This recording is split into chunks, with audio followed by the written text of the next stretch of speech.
Thanks for joining us at Right On Replicas, where we bring you the best scale model kit reviews on the planet. This review covers the re-release of the Tony Nancy 22 Junior dual car kit in 1/25 scale. It's Revell kit model 85-1224, originally issued in 1963. This not really a skill level given back in the day, but I'd consider it for an intermediate builder, at least 10 years and older.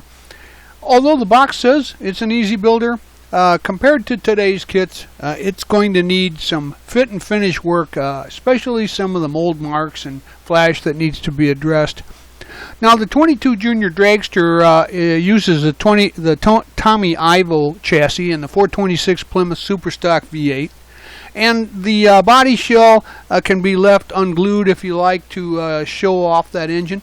Also, the second kit is the 22 Junior 23T Roadster model, and it has a Kent Fuller chassis, Cal Automotive body, and a blown Buick V8. Now, both kits come with period correct water slide decals. This is my version of the open box review. Now, some people will call it an open box review when they open up the box, pull out the parts, and try to describe them if they can find the words. But really, that won't help you get the kit built, will it? So here's my open box review in about 10 seconds. These are the two windshields that came in the kit, and I wanted to show those separately because they're pretty small. One change that I made was to add a couple of pre-wired distributors that I made myself from some plastic tubing and small wires. I think it enhances the open engine look. This is a dual car kit, so you get enough parts for two complete vehicles. We're going to start with the Dragster in this construction session. Here's the completed kit for the Dragster, and as you can see, she'll turn out to be a really nice looking shelf sitter if you give it some time and attention. I'm going to deviate slightly from the instructions and start by building the body. It comes in 4 pieces, and once assembled, you'll find that there's going to be a couple of areas that need to be addressed. There's some sinks and some sink marks that need to be filled and sanded. So go ahead and use your favorite filler, and then go ahead and finish those off with some nice fine sandpaper. For most of the construction on this kit, I used some of the Model Master liquid cement, and where there occasionally be need for some extra strength, we'll use some super glue, or for we'll use some white glue too for some of the clear parts. But after you let your filler dry and sand it off from the sink marks there, I used a black spray primer for the base coat, and then I allowed it to dry, and then another quick sanding with some fine sandpaper, and I painted the thing with a gloss black so that when I use the final spray coat of a silver color, it'll give it nice color depth. So again, I used some acrylic lacquer spray after that had dried with the silver paint, and then body prep painting was done. I then started to move on to the engine assembly. Now gather these parts up to start building the engine, and notice that even though they'll never be seen, inside the engine here are some pretty interesting details, like the intakes and the crankshaft and the block there. And I guess a savvy builder might use this for a diorama and just swap one of the modern engines, but that's up to you. So take the parts here, of course, and assemble them with the crankshaft and the lower half there. And then with all that said, you can go ahead and finish this up with the basic block assembly so that we can paint that as a unit. So go ahead and add the heads to the block and the oil pan there, and then after that's dried, I painted mine with some duplicolor engine paint, red, for basically OEM color. So when the paint was dry, then I glued the chrome parts on with the timing chain cover, the valve covers, and the bell housing. Now get out the parts for the blower assembly. That includes the manifold, the blower, the injectors, and the air intake scoop. And then glue together those units and brush paint them with some Model Masters aluminum for the manifold blower and steel for the injectors. Now after drying, give it a light coat of Tamiya clear smoke acrylic paint to give it some depth and highlight some of the insets. Glue the two parts of the air scoop together and then paint that Model Master silver and set it aside to dry. You'll see in the illustration here that I've replaced the kit's distributor with my own magneto, which I mentioned earlier. So the final engine assembly will consist of the chrome exhaust, the belt assembly, the fuel and oil pumps, and the magneto. And since the motor is really visible, you know, I thought it was a good idea to put the wired version in place. So you drill out the holes for the spark plug locations in the engine block, and then paint the belt flat black and the pulley silver and the fuel pump silver, as well as the oil pump. And the oil filter is white. So when these had dried, I glued the blower assembly to the engine block, and with all the parts dry, I started the final assembly, gluing the air scoop, the headers, belt, and oil and fuel pump on. And after allowing some time for that to dry, I prepared the wired magneto. I separated the wires into sets of 4 and then inserted the magneto into its location, but I didn't glue it yet. So then I put each wire into the spark plug hole and glued it there with some super glue and cut the wire to length, of course. And then after the wires were done, I just added a drop of glue to the magneto shaft and secured it into place. Then the firewall in the second picture there, I painted Model Master silver just to give that time to dry for installation later. I used a clothespin here to hold the motor in place while I did some weathering and enhancements. And then using some smoke, I brushed it lightly onto the overall motor. That's a Tamiya smoke tint. And once that was dry, I used some clear acrylic blue, red, amber, and smoke to detail the exhaust pipes, as you see here. Now I started the nearest the motor there with a little red on each pipe, working on just one side at a time. Then I followed the red. I used some blue after that, mixing it with a little red very slightly and then pulling it towards the outlet. And after that had dried, I used a little amber and red together where the blue ended and a little smoke to darken the outlet end. And then finally, I painted the exhaust outlet flat black. Now, this gave a really unique look to the exhaust, and the motor was set aside then for final assembly later into the vehicle. The rear end assembly then consists of the parts shown here in the first picture, and that's the scatter shield, the axle half housing assembled, and then the axle housing and the axle half. Now the two axle halves were painted silver, and then all the parts were glued together, and this assembly has to be done before you can start to assemble the frame to get started with. And so all the parts get removed from the sprue tree and cleaned up from mold lines. And then starting with the seat, I glued that together and used a small clamp to hold it together until it was dry. And then I test fit the frame, the seat together. They're getting the parts to line up was kind of difficult. So take your time, be patient, and then hold those together with a clamp until the glue sets. So then once again, I deviated from the instructions by gluing the seat together first, and then once it was dry, sprayed it with some black, semi-gloss black, and then the molded on seat belts were painted with red and detailed with a little silver there. At the same time, the two frame halves were painted with black as well.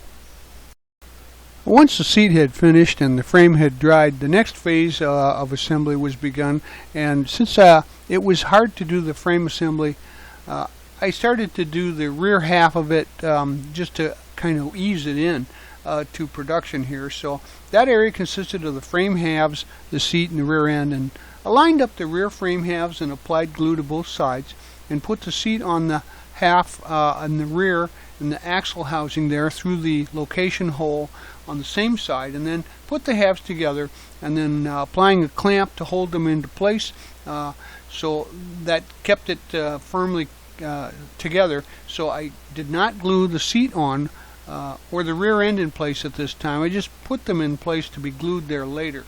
So I checked the alignment again after clamping them, and note that this being such an old old mold design, locating the pins, they might not be there. So fit them to where they appear to make the most sense and are symmetrical, and take your time, test fit them, glue them into place, and clamp them there so that they stay.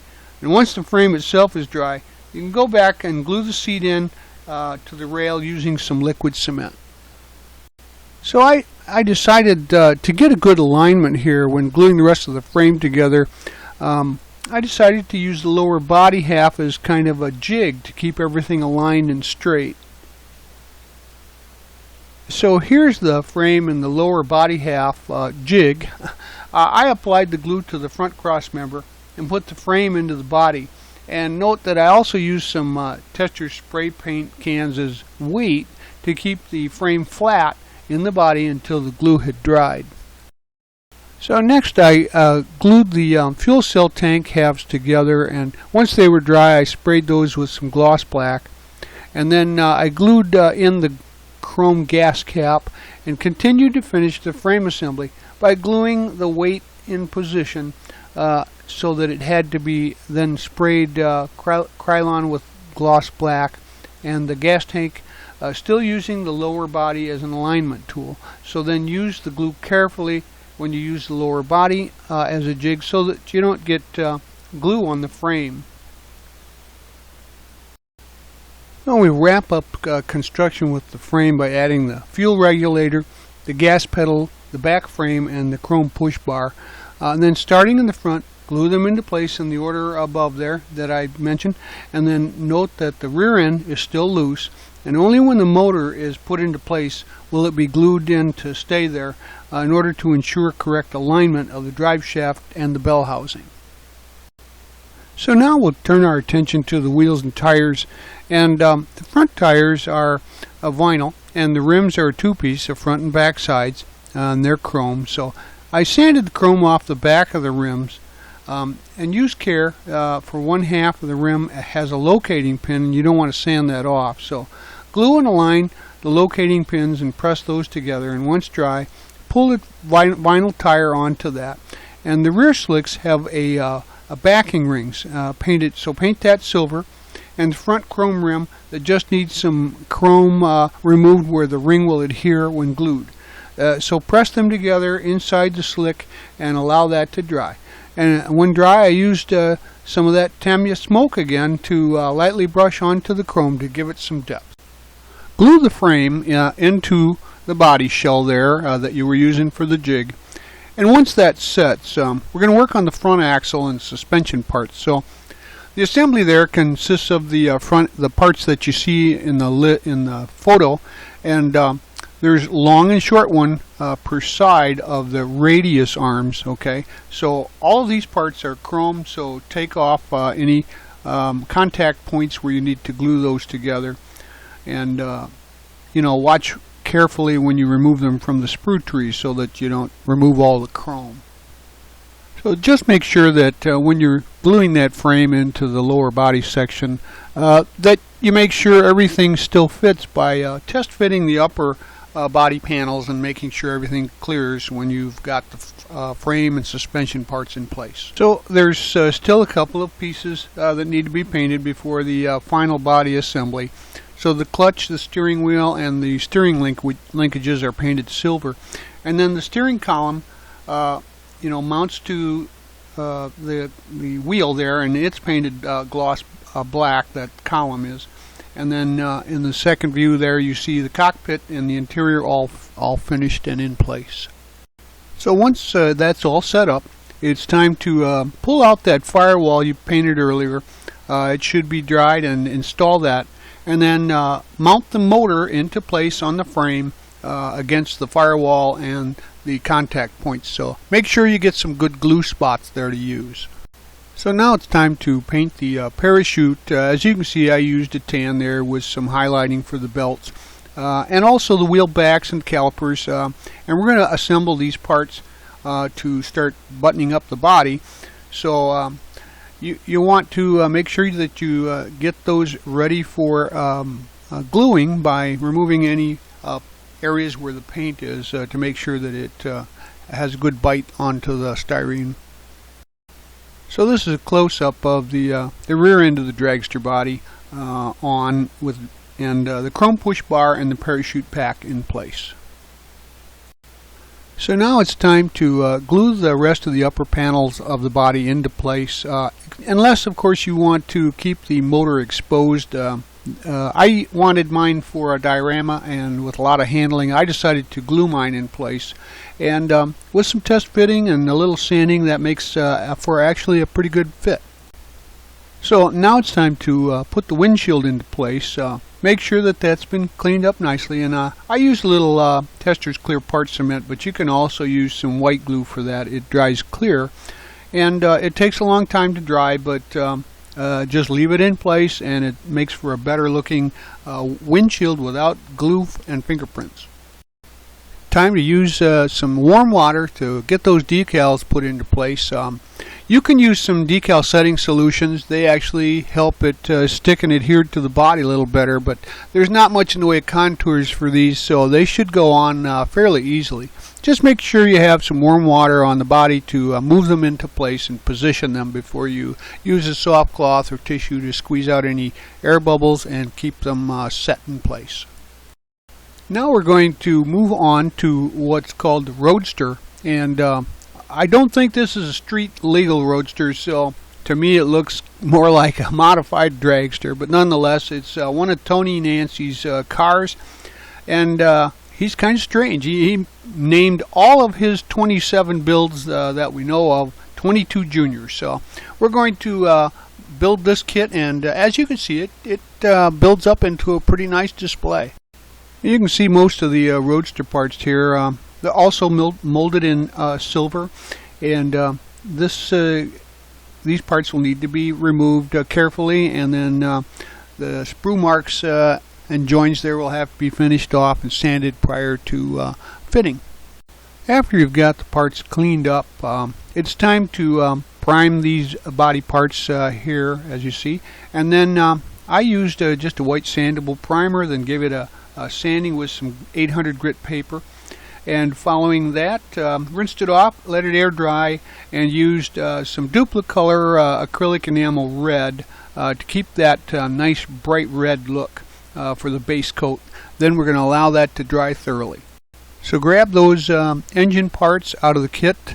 As you can see, they're pretty nicely detailed. Clean them up. In fact, you look at the cylinder head here, you can see the exhaust and intake valves inside of the engine. Now, of course, they'll never be seen unless you leave them exposed for a diorama, but it's pretty neat.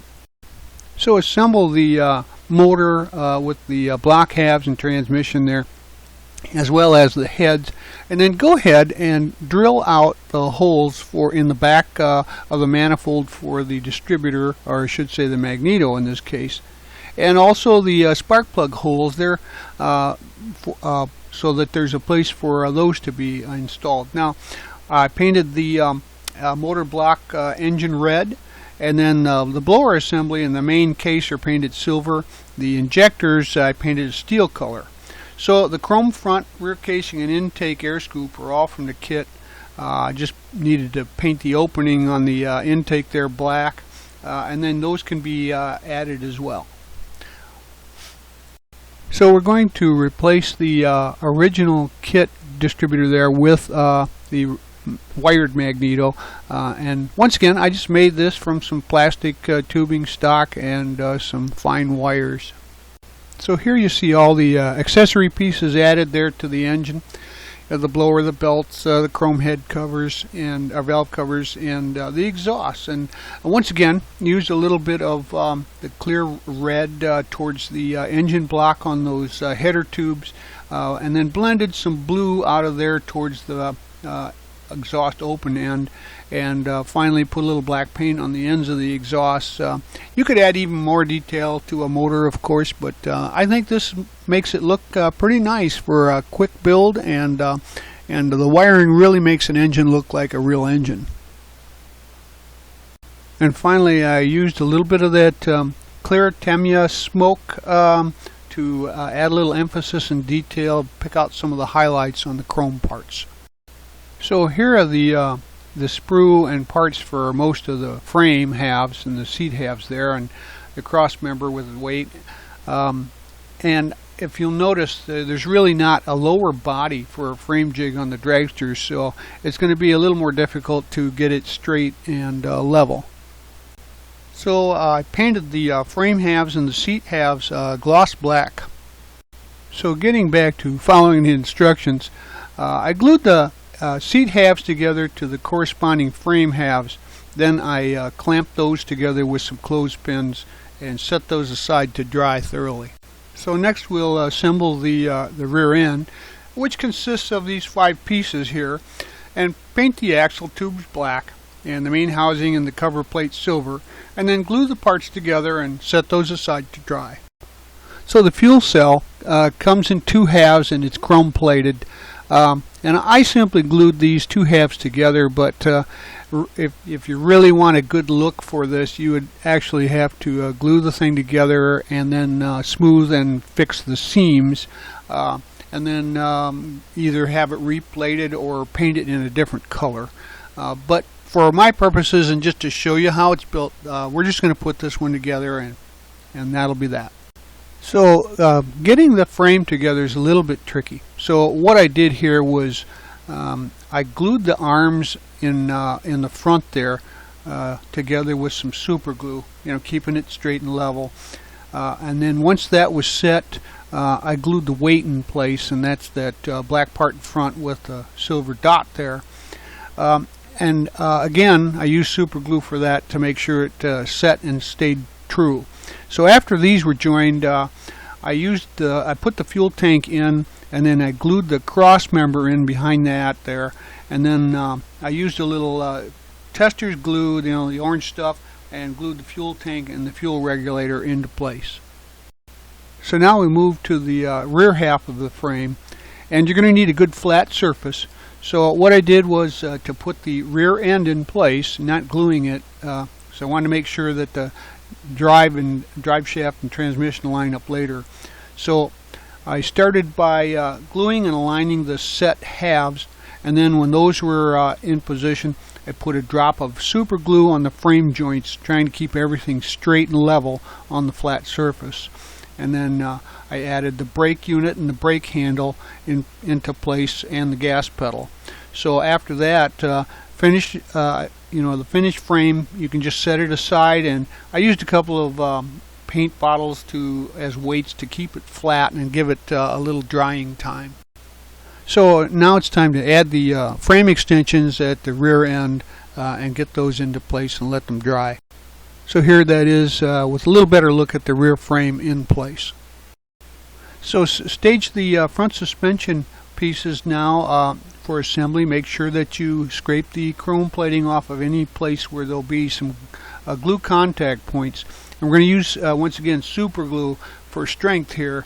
So assemble the pieces one at a time as shown in the instructions, and be careful when handling the frame because it's pretty delicate and you can easily break it. So now I'm going to finish some of the body panels and the belly pan, etc. And you can see the black dots on these parts. Those are injection pin marks or ejector pin marks, and those can be easily sanded and smoothed out. So then get those all cleaned up, including the sprue marks, and I painted this once again with some white primer, and then after that some of that duplicolor red. Now we'll gather some of these detail parts for painting, and the parachute pack is brown with some Tamiya clear smoke for emphasis and highlighting, and then the steering wheel is silver and white, and the column is black. The clutch pedal is silver, and the Pitman unit 2, and that's part of the steering unit. So while all that detail painting is drying, we can work on the wheel and tires. Now I like to give the road surface of the tires a worn look, so you can just use a fine sandpaper, about a 220, and press and roll the tread area there onto that so that it scuffs it up and makes it look like a real tire. So once again, we're going to put the wheels together with they're all chrome plated, so make sure that you scrape any of the glue or plating off where they go together, and then assemble those wheel and tire assemblies.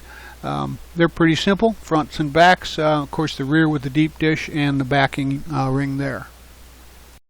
So we'll pick out the engine and firewall and steering wheel gear and the belly pan and glue those all into place in the appropriate area on the frames. And here's two views, front and back, so that you can get a good reference to how those go together. So we're going to start working on the interior tub walls and glue those into place around the seat area there.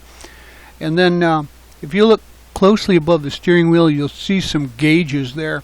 Now there's some that are engraved into the sidewall and you can paint those, but I just used some old decal gauge clusters that I had and put those into place, and it really it helps the appeal of that interior.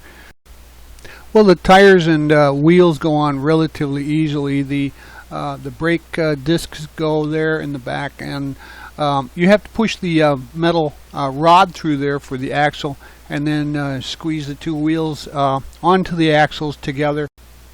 Now the front wheels fit pretty good, but that is a very delicate front axle.